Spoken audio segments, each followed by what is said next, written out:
What's going on, guys? Welcome back to 5 Things We Learned, the penultimate episode of this show. Finally, thank the Lord. I don't even know whether to call this 5 Things We Learned or 5 Things I Already Knew, but here's 5 Things, the show where we go through all the major topics of the most recent Chelsea loss. This one being Manchester United. Hopefully, it's the last time, or second to last time, because we're realistically losing the Newcastle game as well. Who cares? Who cares, man? It is what it is. We're crap. We all know that we're crap. 4 goals conceded for the second time in this Premier League season. The last time being Brighton in October. I don't know whether that's a good thing or a bad thing, seeing how bad our form's been. We've usually just 1 or 2-0'd our way through things. But guess we're overdue a bashing. Hell, that's my first point. We're overdue a battering. I've been saying that in like how many videos, streams, fan cams. All a team needs to do to beat us is to turn up, stay motivated over a full 90, and finish your dinner when the opportunities present themselves. Usually, teams don't really tick all 3 of those boxes. They'll come, they'll turn up, but they won't have their finishing boots on. And we're a little bit better as a result of that. Or they just don't make any clear-cut chances. Here, there was clear-cut chances. There was a team hungry to score goals. And what happened? We opened up, spread our legs like one prosy, and we said, here you go. Enjoy. I'm not even going to add a pause on the end of that, because that is exactly as graphic as what it was like on the football pitch yesterday. It shouldn't have even been 4. It should have been 8. We got very, very lucky. Rashford missed a couple chances. Anthony took too much time on the right-hand side. Fernandes hit the post. They were taking the piss out of us in that second half. All game. Although that's not what the narrative is.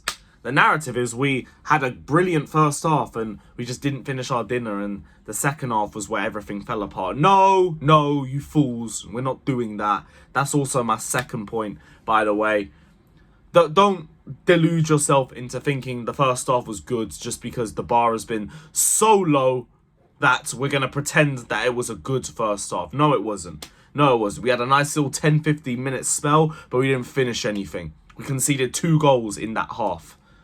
Let's not pretend it was a good performance or anything like that. Nice, we moved the ball forward a couple of times. How many times have we done that this season and we've not scored? But what, we're going to pretend it was a good first half because, oh, we made a few more chances. No, I don't care about that. I care about finishing your dinner.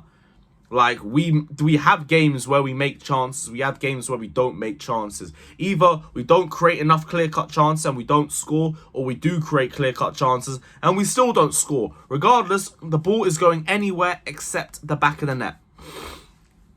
And it's the story of our season. It was a story of our game. First goal was conceded with basically Man United's first shot or first chance. We kind of took a bit of control but couldn't do anything with it. Mudryk missed a sitter. Havertz missed one of the most piss-easy goals I've ever seen. And sick of that bum. Gallagher missed another chance as well. I didn't see the second goal initially because I went to the concourse. I was like, you know what? Game's done. I'm a bit pissed. Let me go have a hot dog and sober up a little bit. All I hear in the concourse is, yeah! Turns out United scored again. Who cares? It don't mean nothing. Doesn't mean a single thing at all.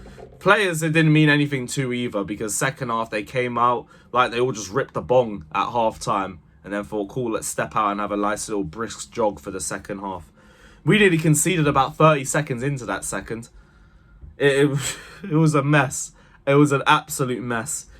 Wesley Fofana. I want to talk about Wesley Fofana because the second half was just kind of dropped off from him because it was a bit of a shaky move in the build-up for the third goal and the penalty. I don't know whether that's a penalty or not because that looks a little bit sus to me, but he still gets nuts by Bruno in the build-up. He was getting caught lacking throughout the first half, and it just all comes to a head there. And then for the fourth goal, he literally passed it straight to Manchester United. And then Rashford has a clear-cut chance on goal. Fofana's been brilliant this season. He's been one of our most reliable players. So I'm not going to really beat on him too much for this game. It wasn't pretty. It was an absolute disaster class. By far and away his worst performance in a Chelsea shirt. Just doesn't mean anything. It don't mean nothing anymore. So whatever. I'm not going to get at people who've actually been semi-decent for us in this campaign. Fofana, don't worry about it, man. We didn't want to win at Man United anyway. We didn't turn up like we wanted to win anyway. So it is what it is. Don't blame the defenders for having an off day when the attackers have had an off season, innit? It is what it is. Speaking of Fofanas, I want to keep the topic on Fofanas though, because Datro Fofana, what does this guy have to do to get game time? This is gonna be the same beat as the Chukwuemeka rant I had on the last 5 things. What does Datro Fofana have to do to start a game? Do not tell me that Kai Havertz is better than Datro Fofana, because he really isn't. That brother is the biggest false image in football, in modern football today.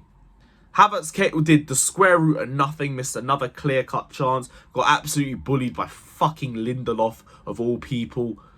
And you bring on Fofana at 4-0 down. What's he going to do?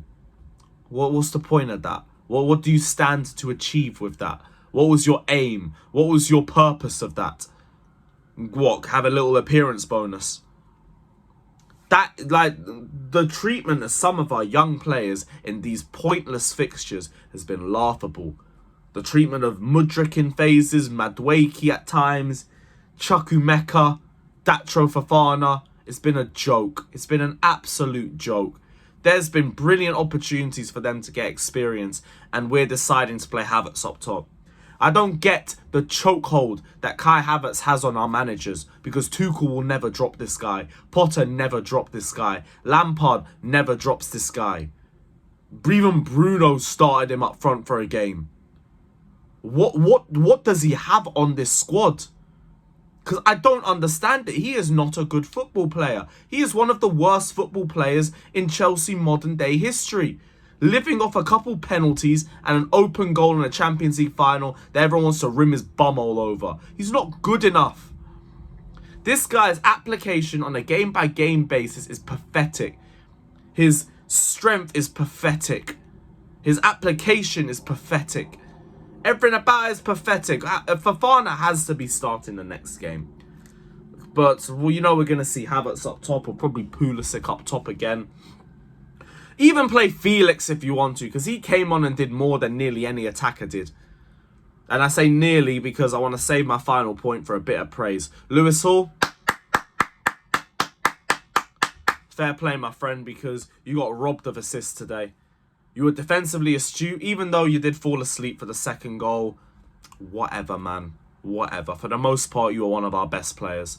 He's been by far and away our best left back, wing back, whatever you want to call it. He's been better and more consistent than Cucurella and Chilwell have been this season. Give him a run out against Sunday.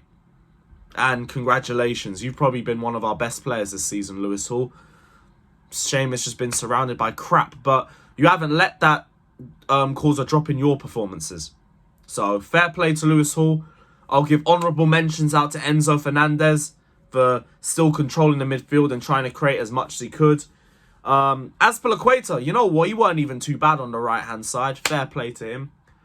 Kepa kept the scoreline decent. Again, weren't really to blame for any of the goals either. And other than that, shit, I couldn't care less. Big up everybody that's locked in though. Hit the like button, subscribe, all of that crap. Let me know all your thoughts down in the comment section below. Let me know if you agree or disagree with anything I said.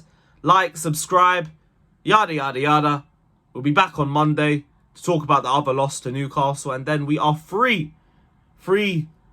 Nice little mental health break. Don't have to worry about Chelsea anymore. Don't have to deal with any of these intolerable bastards ruining our weekend. And yeah, like, subscribe, and we are out. Big up everybody and up the Chelsea.